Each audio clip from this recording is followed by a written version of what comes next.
Football Friday! And you're ready. You're all fitted for the fight, all ready to cheer on your team, all ready to win with those Wildcats. Yes, sir, those Wildcats.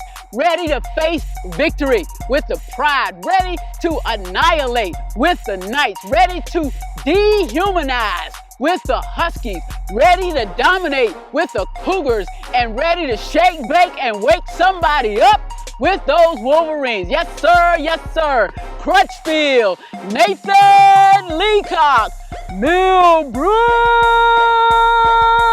Yes, sir. You got Nathan Rogers as well. Oh, yes, you're calling their names. You're cheering for them. You might even have their jersey number on your back. I mean, it is football season. And let's not forget the pros. It's pro football season as well. I mean, all those Kansas City Chiefs, that Cowboys, Steelers paraphernalia. You got it all on. And if you're a youth, you're watching your parents cheer for those Cowboys. I know you are. You're watching them rave for those Chiefs. I know you are. Yes, sir. You got it on. They got it on. Everybody's cheering. In fact, some of us are downright worshiping. What? Did I say that? Yeah, I said it. We are worshiping. We are showing forth the worth of our teams by tuning into their games, by going into their stadiums, by cheering for their players, by bowing down to their mascots. We are showing forth the worth of our team. And in a very subtle way, a way we don't even recognize, we're being wooed away by you know who. Yeah, you know who. What? You don't know who? Okay, let me paint the picture for you. Here it is.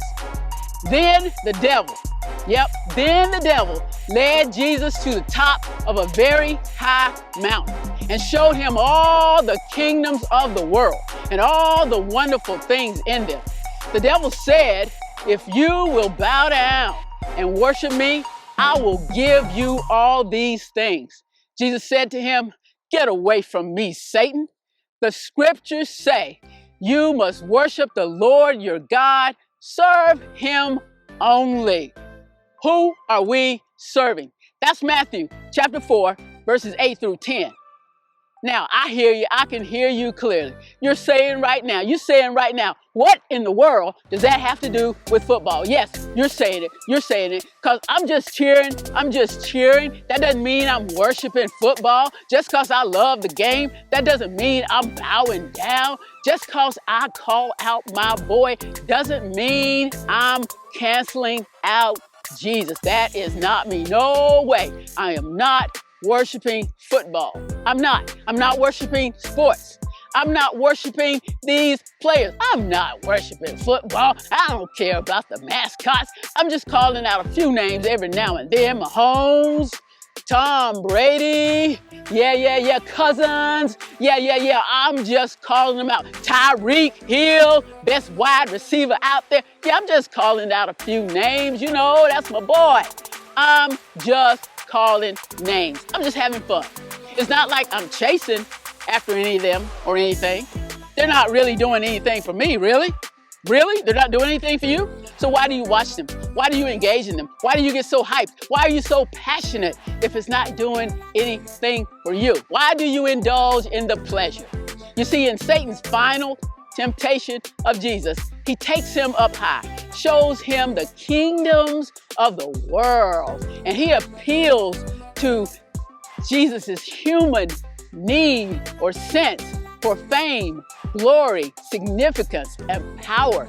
And he lets Jesus know that he can have all of that right now. After all, that's what Jesus came for. He came to be king. He came to be ruler. The kingdoms are already his, and he knows that. But what Satan is betting on is that Jesus will take a shortcut, that Jesus will get on the fast track, that Jesus will be so hungry to receive honor and glory and majesty and power that he would not wait, that he would just get in the fast lane and do what he needed to do. Quick, fast, and easy. The thrill of victory, the fame of being first, the glory of being king. That's what Satan was betting on. It was right there for Jesus to have. After all, he was hungry, he hadn't eaten in 40 days, and so he was subject to give in to the temptation. He was subject to bow and to worship someone other than God. I mean, it's just this one time, right, Satan? It's just this one time that I bow down to you, and then I can get on with the plan and purpose and reason I came. Jesus knew the kingdom was already his. They just weren't his at that moment. He knew God's plan and God's timetable, but the devil, in his subtlety, offers Jesus a fast track. Just bow down. Just bow down. Share an allegiance with me just this one time. It won't hurt anything. Jesus was too smart. He was too smart for that.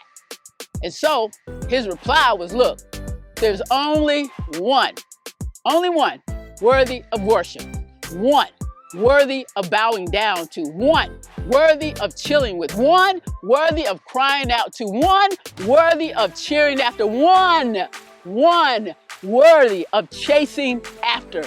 There was one, and his name is God. You must worship the Lord your God. Serve him only. Serve only him. And herein lies our challenge: to remain loyal to the one. Listen, what would it be like? Tell me, what would it be like if our worship of God was as apparent as our passion for football? What would that look like? What would that be like if we had that type of loyalty for God, and that loyalty was as obvious as our loyalty to our teams? If our cheers for God were as heartfelt as our cheers for players, what would that look like? What would it look like? Listen, the next time you're at a ball game, the next time you're watching a ball game, the next time you're cheering at a ball game, the next time you're geared up with your attire, with all your paraphernalia to cheer on your favorite team, remember your Creator, remember God. Then ask yourself, did I show anybody today that I'm a fan of God? That He is worth my cheering? That He deserves my passion and praise? That He and He alone deserves my worship? Ask yourself that question. Ask yourself, do people know that I am a fan of God like they know I'm a fan of Millbrook or Enloe or any of these other schools? Do they know that I'm a fan of God? Better yet, do they know that I'm a follower of God?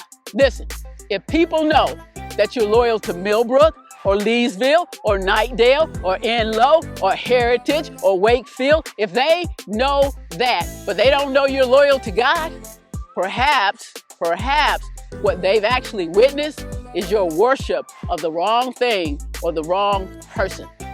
Only you and God know the truth about that. So, enjoy your game, but be sure to check your worship.